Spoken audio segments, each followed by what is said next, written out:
Hello, all. Welcome back to the book reading session of Autobiography of a Yogi. So, it has been quite a long time. We did chapter 12 half, and now we'll be finishing chapter 12. I hope you all are doing good. There was a major energy shift in my life uh, during, as I mentioned it earlier, also, when you pick any spiritual book and when you start reading it, you will see energy shifts in your life. And it can be major, it can be minor, but yes, there are energy shifts. So, the same I was also going through. And now I'm back with chapter 12, part 2. So, yes, we did last, I remember, page 91. So we'll be continuing from page 92. So it was years in Master's Hermitage, how Guruji was doing in his master's place, how he was studying, as well as morning he was going to his college, and in the evening he was going back to his teacher. So yes, let me maximize the page.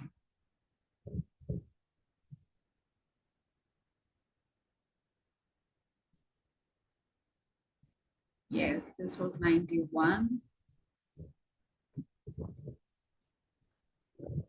page 92.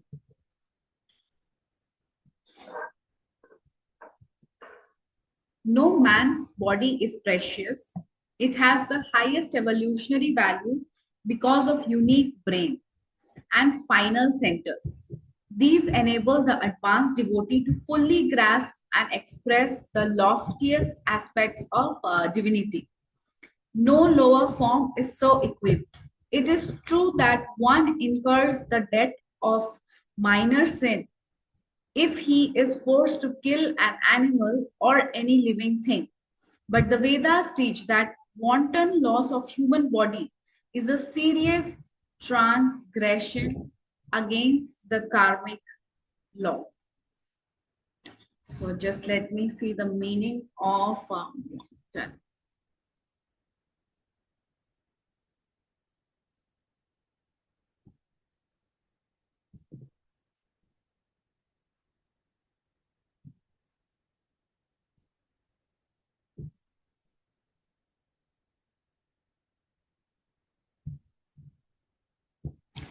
Something that is reckless, unrestrained, or done without regard for what is right. Cruel or violent behavior, basically. So, over here, Guruji is saying man's body is very precious. I think this conversation he's having with his Guruji. Yes. Um, man's body is very precious, and why it is precious? Because of one of the most unique thing that we have is our brain, and this brain enables the advanced devotee to fully grasp and express the loftiest aspect of divinity. No lower form is equipped. It is true that in one incurs in the debt of minor sin, like if someone kills an animal for their own consumption or any living being. So that is, there's minor sin. But the Vedas teach that if there is a serious human loss, if someone is being violent, someone is doing cruelty to human, so that is against the karmic law. I signed in grief, scriptural reinforcement of one's natural instinct is not always forthcoming. It so happened that I never saw Master at close quarters with a leopard or tiger, but a deadly cobra once confronted him, only to be conquered by my Guru's love. This variety of snake is much feared in India, where it causes more than 5,000 deaths annually. The dangerous encounter took place at Puri, where Sri Yukteswar had a second hermitage charming, situated near the Bay of Bengal. Prafulla, a young disciple of later year, was with the master at this occasion. So over here, Guruji is saying that usually what we have seen in earlier chapter that either there was a tiger saint or fighting with the leopard, but over here he's telling about his teacher that he never encountered tiger or leopard, but he encountered a cobra. And in India, more than 5,000 people die annually because of cobra. So Sri Yukteswar ji has a second hermitage in Puri near Bay of Bengal, and where one of his disciples, Prafulla, told about this occasion. We were seated outdoors near the ashram. Prafulla told. A cobra appeared nearby, a 4 foot length of sheer terror. Its hood was angrily expanded as it raced towards us. My guru gave a warming chuckle as though to a child. I was beside myself with concentration to see master engage in a rhythmically clapping of hands. He was entertaining the dread visitor. I remained absolutely quiet, inwardly ejaculating what fervent prayers I could master. The serpent, very close to my guru, was now motionless, seemingly magnetized by his caressing attitude. The frightful hood gradually contracted. The snake slithered between master's feet and disappeared into the bushes. Why my guru would move his hand and why the cobra would not strike them were inexplicable to me then. Prafulla concluded that I have since come to realize that my divine master is far beyond fear of hurt from living creature. So over here, he said he just welcomed, he just chuckled the cobra, and the cobra did not do anything, and he just went into the bushes. So now Prafulla is saying that he came to realize, seeing all these things, that his master is beyond fear of hurt from living any creature, from any living creature. One afternoon during my early months at ashram, Sri Yukteswar's eye fixed on me piercingly. You are too thin, Mukunda. His remark struck a sensitive point that my sunken eyes and emaciated appearance were far from my liking were testified to the rows of tonic in my room at Calcutta. Nothing availed. Chronic dysphagia had pursued me since childhood. My despair reached an occasional zenith when I asked myself if it were worthwhile to carry on this life with a body so unsound. Medicines have limitation, the creative life forces have none. Believe that you shall be well and strong. So, because of some disease he had when he was in his childhood, and because of that, he's not able to gain weight. So he's saying, Guruji is saying, like, medicines have their limitations, but creative life forces. So, creative life forces, what he's talking about is he's talking about energies. So, believe that you shall be well and strong. Sri Yukteswar's word aroused a conviction of a personal applicable truth with which no other healer and I tried. Many had been able to summon with me. Day by day, behold, I waxed. 2 weeks after Master's hidden blessing, I had accumulated the invigorating weight which eluded me in the past.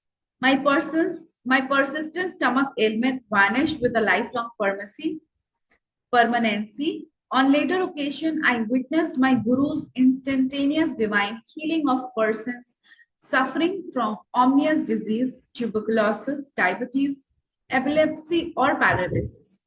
Not one could have been more grateful for his cure, I was at sudden freedom from my cadaverous aspect. So, through his guru's blessings, he was able to overcome his, this ailment, and gradually he started gaining weight. Years ago, I too was anxious to put on weight. Sri Yukteswar told me during convalescence after a severe illness, I visited Lehari Marsya in Banaras. So just let me see the meeting.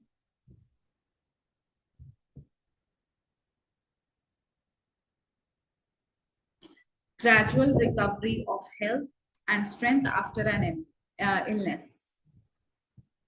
So when he visited Lahari Mahasya, so he's talking about that conversation. Sir, I had been very sick and lost many pounds. I see, Yukteswar, you made yourself unwell and now you think you are thin. This reply was far from one I had expected. My guru, however, added encouragingly, let me see, I'm not sure. I'm sure you ought to feel better tomorrow. Taking his words and taking his words as a gesture of secret healing towards my receptive mind, I was not surprised the next morning at a welcome accession of strength. I sought out my master and exclaimed excludingly, Sir, I feel much better today. Indeed, today you invigorate yourself.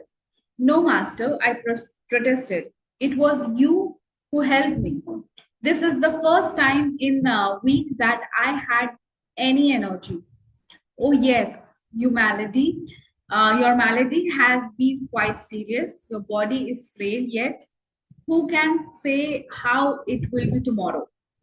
I thought of possible return of my weakness brought me a shudder of cold fear.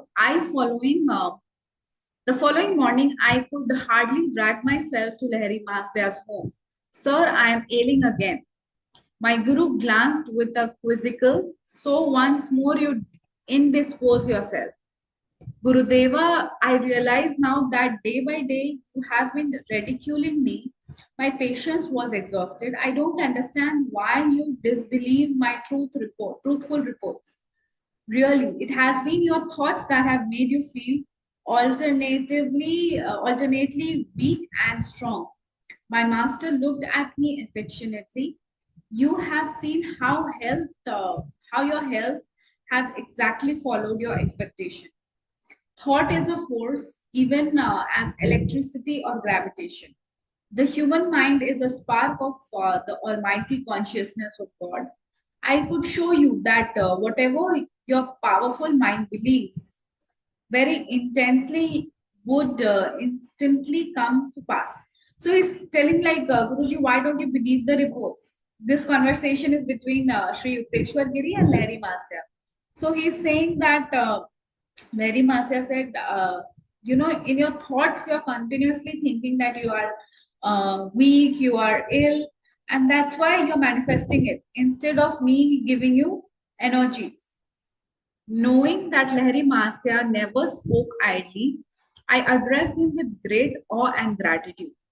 Master, if I think I am well and have regained my former weight, shall that happen? It is so even at this moment, my Guru spoke gravely, his gaze centered on my eyes. Lo, I felt increasingly not alone of strength, but of weight. Larry Masya retreated into silence. After a few hours of his feet, I returned to my mother's home, where I stayed during my visit to Banaras. My son, what is the matter? Are you swelling the dropsy? Mother could hardly believe her eyes. My body was now of the same robust dimension it possessed before my illness. I weighed myself and found that in one day I had gained 50 pounds. They remained with me permanently.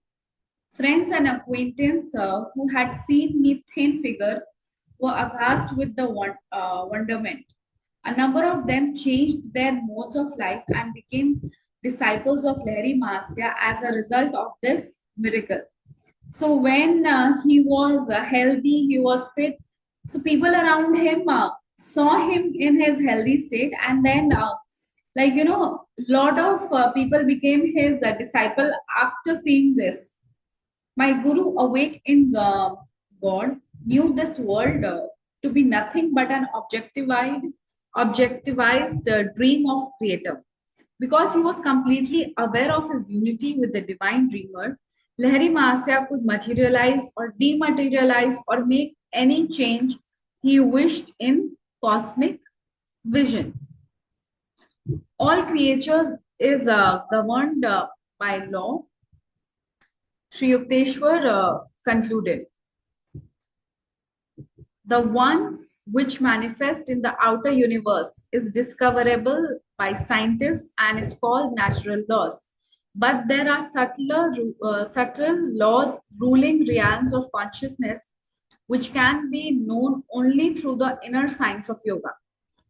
The hidden spiritual planes also have their natural and lawful principles of operation. It is not the physical scientist, but the fully self realized master who comprehend the true nature of matter. Thus, Christ was able to restore the servant's ear after it had been served by one of the disciples. Sri Yukteswar was a peerless interpreter of scriptures. Many of my happiest memories are centered in his discourses, but his dwelled thoughts were not cast into ashes of heedlessness or stupidity. One restless movement of my body or my slight lapse into absent-mindedness sufficed to put out an abrupt period of master's exposition. You are not here, Master interrupted himself one afternoon with his disclosure. As usual, he was keeping track of my attention with devastating immediacy. Guruji, my tone was protest. I have not stirred, my eyelids have not moved. I can repeat each word you utter. So his Guruji immediately saw him and said, like, you're not here. So he said, Paramahansa Yogananda ji said, like, Guruji, I have not stirred, means my mind has not gone here and there. I can repeat each word what you have uttered. Then he said, nevertheless, you were not fully with me. Your objection forces me to remark that in your mental background, you were creating three institutions. One was a Salvan retreat on plain, another on hilltop, and third by the ocean. So his master could read his mind. And he said that in your mental background, you're creating three institutions. One Salvan retreat on a plain, another on hilltop, and the other in the ocean.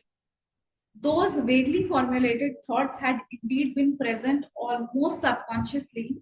I glanced at him apologetically. What can I do with such master who penetrates my random musing? So whatever randomly also is thinking, like, the teacher can immediately catch it. Like, what are you thinking? So now you're seeing the main building of Mount Washington Estate in Los Angeles, established in American headquarter. So the three things, the three centers which he was thinking, it's about that. Self-Realization Church of All Religion, Hollywood, California. You can give me that right. The subtle truths I am expounding cannot be grasped without your complete concentration, unless necessary. I do not invade the seclusion of others' mind. Man has the natural privilege of roaming secretly among his thoughts. The unbidden Lord does enter there, neither do I venture intrusion. You are ever welcome, Master. Your architectural dreams will materialize later. Now it is time for study. Thus, incidentally, my guru revealed in a simple way the coming of three great events in my life. Since early youth, I had enigmatic glimpse of three buildings, each in different setting. The exact sequence Sri Yukteswar had indicated. These visions took ultimate forms. The first came founding a boys' yoga school on Ranchi Plain, then my American headquarters on a Los Angeles hilltop, and finally a hermitage in Southern California by the vast Pacific. So the three visions he had, the three things that was there in his subconscious, it was absolutely correct, and his teacher had tapped into those, the visions. So he founded three, buildings. One is boys yoga school in Ranchi, and then American headquarters on a Los Angeles hilltop. Finally, a hermitage in Southern California by the vast Pacific. Master never arrogantly asserted, I prophesy that such and such events shall occur. He would rather hint, don't you think it may happen? But his simple speech hid a Vedic power. There was no recanting, never did his slightly veiled words prove false. Sri Yukteswar was reserved and matter of fact in demeanor. There was not of the vague or the draft visionary about him. His feet were firm on earth, his head were in the heaven of heaven. Practically, people aroused him at his administration. Saintlessly is not dumbness. Divine perceptions are not incapacitating. He would say the active expression of virtue gives rise to the keenest intelligence. In Master's life, I fully discovered the cleavage between spiritual realism and the obscure mysticism that spuriously passes as a counterpart. My guru was reluctant to discuss the superphysical realms. Only his only marvelous aura was one of perfect simplicity. In conversation, he avoided static references. In action, he was freely expressive. Other talked of miracles but could manifest nothing. Sri Yukteswar seldom mentioned the subtle doors but secretly operated them at will. So he's talking about his guru, like, he was so powerful and he could read the visions, he could secretly operate so that it gets manifested. A man of realization does not perform any miracle until he receives an inward action. So this line is very powerful. The man who has a strong self-realization, he will not perform any miracle until and unless there's an inner voice. There's an inward sanction over here means it is along alignment with the universe, it is in alignment with God, it is in alignment with purpose. So over here he's saying a man of realization does not perform any miracle until he receives an inward sanction. This is a beautiful line.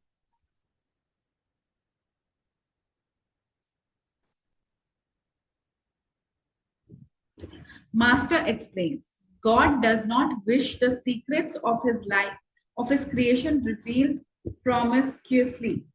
Also, every individual in the world has inalienable right to his free will. A saint will not encroach upon that in independence. So we are saying man is a free bird. So no saint will come and like interfere and say, or dominate and say do these things.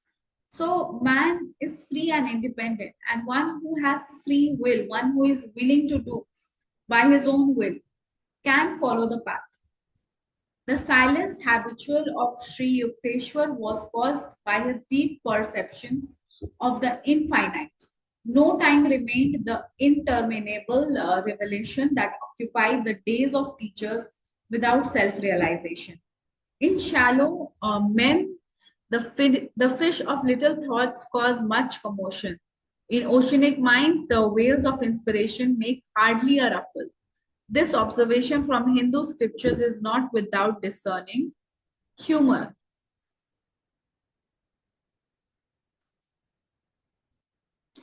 This is again a very long chapter, chapter 12. Yes. So let's see how much we will be able to cover. So we'll be doing in two to three parts.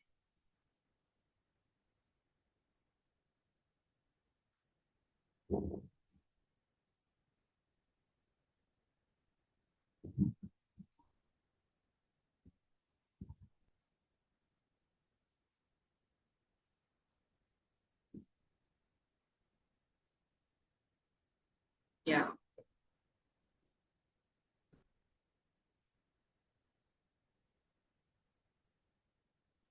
Hmm. The silence habitual to Sri Yukteswar was caused by his deep perception of the infinite. No time remained the interminable revelation that occupied the days of teacher without self realization.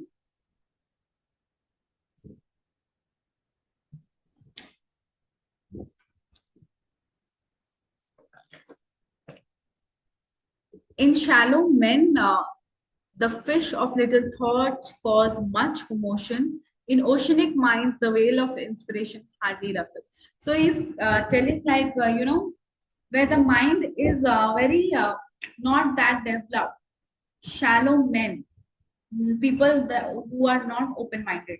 Over there, he's saying, the fish makes a lot of ruffle, whereas in an oceanic mind means people who are open minded, who are open to receive knowledge, open to receive good things. So over there, little disturbance will also not make any ruffle. So this observation from Hindu scriptures is not without a discerning humor. Because of my guru, unspectacular guys, only a few of his contemporary recognize him as a superman. The popular adage, he is a fool that cannot conceal his wisdom, could never be applied to Sri Yukteswar. Though born a mortal like all others, Master had achieved identity with the ruler of time and space. In his life, I perceived a God-like unity. He had not found any insuperable obstacle to mergence of human with divine. No such barrier exists. I came to understand, save in man's spiritual unadventurousness. I always thrilled at the touch of Sri Yukteswar's holy feet. Yogis, teachers that disciple is spiritually magnetized by reverent contact with Master, a subtle current is generated. The devotee's undesirable habit mechanisms in his brain are often categorized. The groove of his worldly tendency beneficially disturbed. Momentarily, at least, he may find the secret wheels of Maya, lifting and glimpse of reality of bliss. My whole body responded with liberating glow wherever I knelt in Indian fashion before my guru. Even when Lahari Master was silent, Master told me, or when he conversed on other than strictly religious topic, I discovered that none other less he had transmitted to me infallible knowledge. So he is only talking about his guru, like what made him extraordinary. And his whenever he used to talk about Larry Massa or he has a conversation with Larry Massa, those things brought a shift in his energies.